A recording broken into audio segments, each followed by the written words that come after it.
Үнэхээр одоо Монголын ирээдүй болсон хөгжил цэцгэлтийн гол баг нь тулгуур баг нь бол яалтчгүй Монголын ирээдүй болсон хүүхдүүд. Тэр дотроо бид нар энэ хүүхдүүдэд зөв хүн болгож хүмүүжүүлж Монголын ирээдүй гэрэлтэй болгож гэрэлтүүлнэ. Тэр дотроо энэ асрамжийн газрын хүүхдүүдийг энэ хүүхдүүд дотор орхиж болохгүй гэдгийг энэ үндсхийг одоо нийгэмд харуулж байгаа. Өнөөдөр бид энэ нийгмийн толь болсон тусгал дээр юу харж байгаа юм бэ?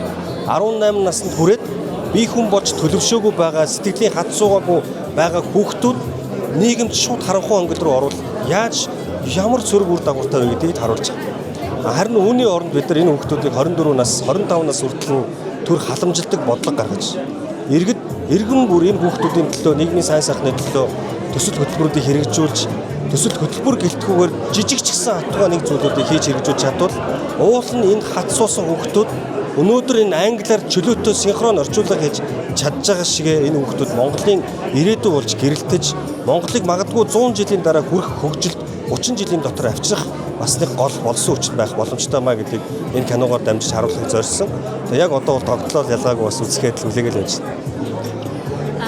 Монголын өнчөг хүүхдүүд асрамжийн газарт байгаа хүүхдүүд нэлээд багагүй тоог эзэлж байсан.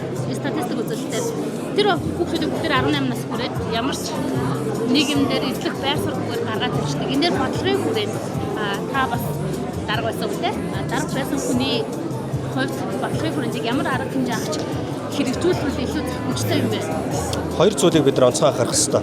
Нэгдүгээр тасрамжийн газар 18 нас хүртэл ажиллаж байгаа энэ одоо байгууллага энэ сэтгэл зүйчтэйгээ хамтарч энэ хүүхдүүдийг сэтгэлийн маш том хаттай болгож өгөх хэрэгтэй. Нөгөө талдаа төрийн гол бодлого бол 18 наснд хүрээд шууд асрамжийн газрын хаалгыг хааж харанхуй хонгол руу түлхдэг биш. Харин 24 нас хүртэл бие хүн болж төлөвшөлтөн. Ихтэй сургууль бол одоо төгсөлтөн.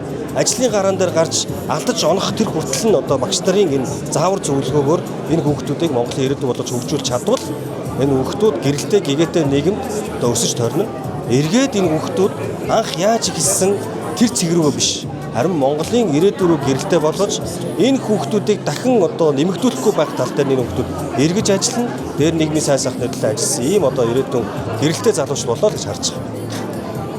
Өнөөдөр магадгүй та тэрийг ярилцаа зогсож байгаа хин нэг 18 настай хүүхд асрамжийн газраас гарч байгаа хэл та тэр хүүхдүүдэд аав бүлийн хувьд тандаж өгч хэлэх бай.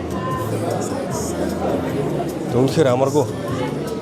Та ч гэсэн өөрсдөө төсөөлөд үзээрэй. Би 18 наснда ямар хүүхэд байсан бол хэрвээ одоо юу гэдгийг ээж аав гэр орон байгаагүй ах эгч байгаагүй байсан бол бид нар одоо энэ одоо хөлгөө далаад яаж живэх байсан бол гэдэг ийм одоо хүнд хэцүү үедээ тулгарна. Гэхдээ энэний ард босож ирнэ гэдэг бол гайхамшиг. Босож ирснийхаа дараа миний дүүнэр харин эргээд энэ нийгмийг бий болгож байгаа өнчин өрөөсөн үлдээж байгаа хүүхдээ асрамжийн газар өгж байгаа энэ эцэг эхчүүдийг бий болохгүй төлөө өөрөөсөө эхэлж бусдад үлгэрлэн манжаалж энэ тоо хэмжээг үеийн үед бууруулж энэ нийгмийн сайн сайхан болгохын төлөө хичээж зүтгээрэй гэж одоо захиж хэлье да.